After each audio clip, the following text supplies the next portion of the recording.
IRS automático tem em conta as informações que foram recolhidas eletronicamente pela administração tributária. Pode haver algumas coisas que sejam vantajosas em sede de IRS e que a administração tributária não tenha recolhido.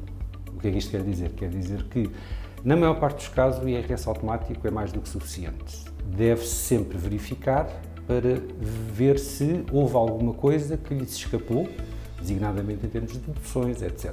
Se for esse o caso, então deve-se preencher manualmente para evitar ser prejudicado.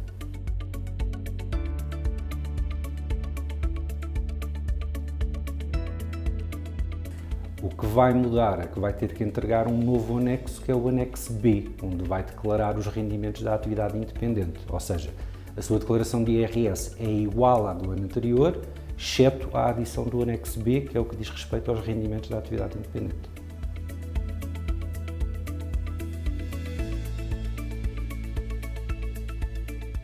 Foi clarificado pelo Governo que não haveria lugar à sujeição. Infelizmente, essa clarificação já apareceu depois do início do prazo para entrega das declarações. Houve várias pessoas que já entregaram o seu IRS e declararam o apoio Covid como rendimento tributável. O que devem fazer é apresentar uma declaração de substituição, onde deixam de colocar esses apoios como rendimento.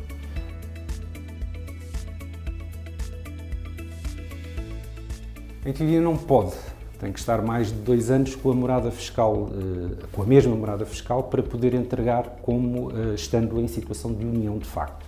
Há situações em que se permite fazer prova, etc., mas eu diria que na generalidade dos casos tem que estar pelo menos 2 anos com a morada fiscal no mesmo local para que possa declarar o seu IRS como unido de facto.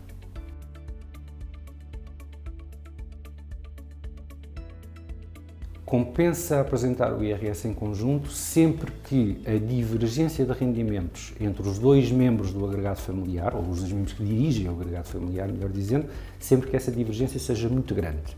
Porquê? Há uma norma no Código do IRS, que tecnicamente se chama o splitting, ou o quociente conjugal, que tende a reduzir a taxa a quem vive em comunhão.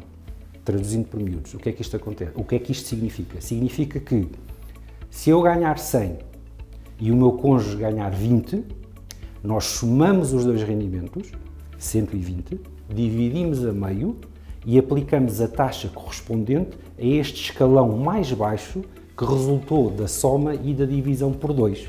Okay? Lá está a lógica do bolo de noiva.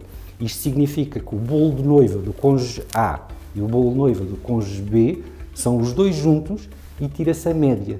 E, portanto, vamos aplicar a taxa do escalão da média dos 2 e não a taxa mais alta a um e a taxa mais baixa a outro. Portanto, sempre que há uma divergência grande, em princípio, vale a pena apresentar em conjunto.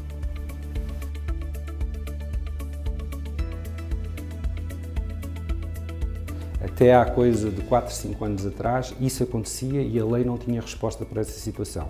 Hoje em dia já possui, na declaração de IRS, quando há filhos em comum e dependendo da percentagem pelas quais se distribui as despesas com os filhos, assim se aplica relativamente às despesas com os filhos e à adoção à coleta com os filhos.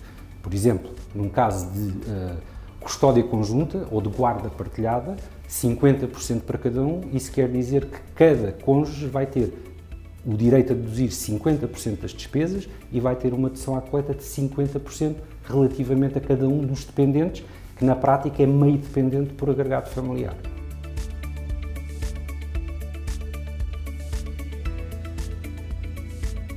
Não é necessário, repare, o que nós declaramos no IRS são os rendimentos que obtivemos. Se com a alienação de um imóvel eu não obtive mais-valias, eu não tenho rendimento tributável, portanto não sou obrigado a declarar.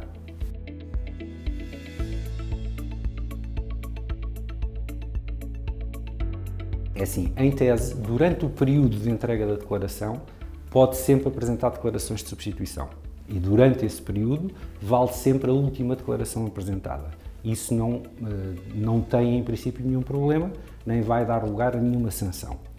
Se verificar o engano depois da entrega da declaração, ou melhor, se verificar o engano depois do termo do prazo de entrega das declarações, Então, nesse caso, vai acontecer uma de duas coisas. Pode sempre apresentar uma declaração de substituição durante um determinado período e de duas uma. Se do erro resultar imposto a pagar, mais do que aquele que era originalmente, as finanças aceitam com muito gosto e pagará.